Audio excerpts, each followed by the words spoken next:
The biggest secret in the entertainment industry that really wasn't a secret at all has finally been revealed. Houston attorney Tony Buzbee knew what he meant by this. Now most of us do as well. The time has seemingly come for the truth to surface. Now Sean Diddy Combs is a monster. Now there ain't no way to get around it. He used his power to control the situation and his victims, and for those who did come forth, the celebrity status is seemingly what saved him. Come forward and aren't believed, face questions like, are you sure it happened that way? Were you drinking? What were you wearing? These questions were asked many times. The amount of victims has increased daily since the day Diddy was finally arrested. Their way over towards the home, they might be the first ones to make their way in to start that investigation process or figure out where we're going to look, what we're looking for, and then later on the suits will make their way in as well. But this, like you said, is going to be a very long process out here, and this is just the very, very beginning. Now what we saw was the footage of the raid on Diddy's mansion in Holmby Hills, California. Now, countless victims have come forward with troubling allegations against Sean Diddy Combs, which led to this moment. Diddy was arrested in New York on September 16, 2024. He pleaded not guilty to all counts and was refused bail.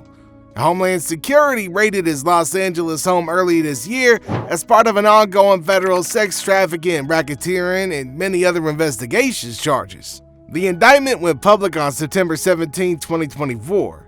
Now let us remind you that Diddy was recently hit with 120 new sexual assault allegations too. The wall of silence has now been broken, and victims are coming forward. Our team has had at this point more than 3,285 individuals contact us, with people claiming to have been victimized by Sean Combs. Now at this point, it's more than 3,500 people who came forward, and not all of them can be taken under the wings of Buzbee's law company, unfortunately, but they made sure to choose them equally. Out of the 120 victims, 60 is male and 60 female. Now these 120 have got some strong evidence against Sean Combs, but the shocker came when the attorney started to talk about their age. When we talk about the ages of the victims when the conduct occurred, it's shocking.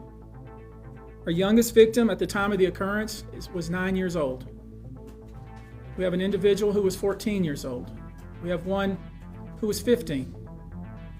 25 of the 120 individuals who are plaintiffs in these cases were minors at the time of the acts complained of. There were allegedly 25 minors, one of which is Allie Carter. Diddy and many other celebrities allegedly made her have sex with them in what was believed agreed upon terms during the freak-off party. Young Allie had to go through all of that, and she had to go through that abuse. But we do have to remember that this is a person who had a hard life and at the time was barely 16 years old. Then if you're still okay, then they just make you go to another job like I did. So then you're just transported through the tunnels. See, this is where those play tunnels come in. Now apparently they was used to move sex workers, various contraband, and God knows what else. When somebody wasn't feeling good, which was a lot of them, they would use these underground tunnels to move them away so that the party wasn't disturbed. Allie goes on to say a lot of things in her Instagram video, but just because of the disturbing and truly unimaginable things that she talks about, we can't tell you too much about it here on YouTube. She wasn't the only one to talk about Diddy's antics before all of this, because some of these people did talk to the police about their abuse. Now let's remember the words of Buzbee. In this case, as defendants, these defendants will not only include individuals, but would also include corporate entities who ultimately profited off of this culture and behavior. I'm looking at banks, pharmaceutical companies, hotels.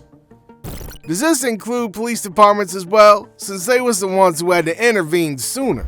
Now let's face it, man, some victims were disregarded due to them being labeled as money grabbers who wanted to use their connection to Diddy. Nonetheless, it seems like nobody's safe. Even former NYPD detective Derek Parker said that he knew an investigation involving Sean Diddy Combs was forthcoming. I knew it was coming. It was only inevitable that it was going to happen sooner or later, he said. Parker knows the rap music underworld all too well, His book, Notorious C.O.P., tells the inside story of his days with the NYPD Rap Intelligence Squad investigating some of the biggest criminal cases in rap history, including two of Diddy's cases in the 1990s.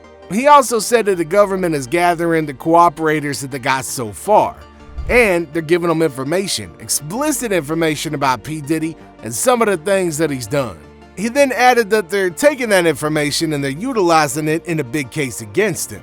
The raid that you saw at the house was only the beginning. The search warrant that they got from a magistrate in federal court to go to the property was already authorized. It was already planned that they were going to go to his house and look for certain things, whether it be videotapes, books, photographs, anything that would link him to sex trafficking or guns or things like that.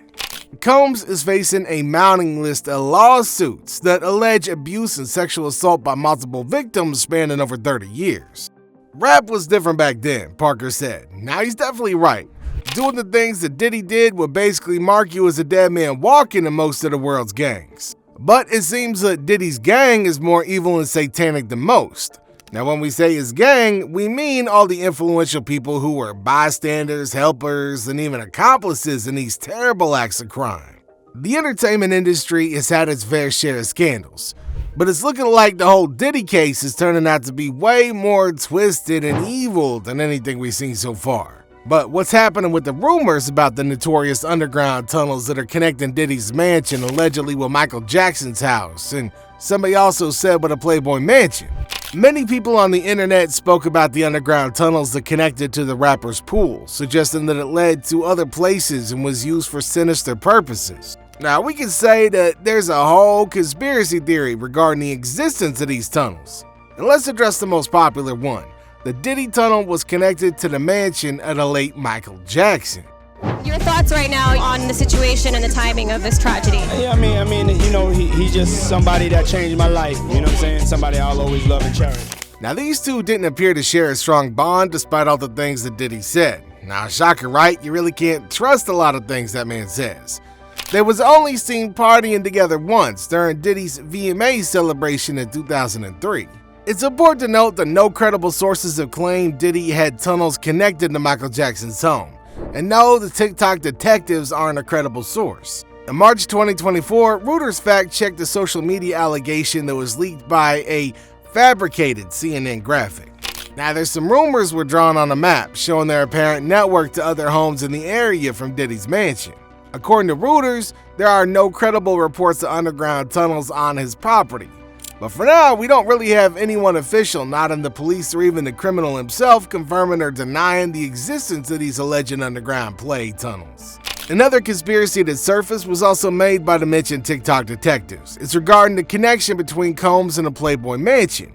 Now, interestingly, most of the aerial footage that displayed the distance and connection between these two places was taken off TikTok. Now, could it be that all these conspiracies are fully debunked so they did that to stop the spread of misinformation?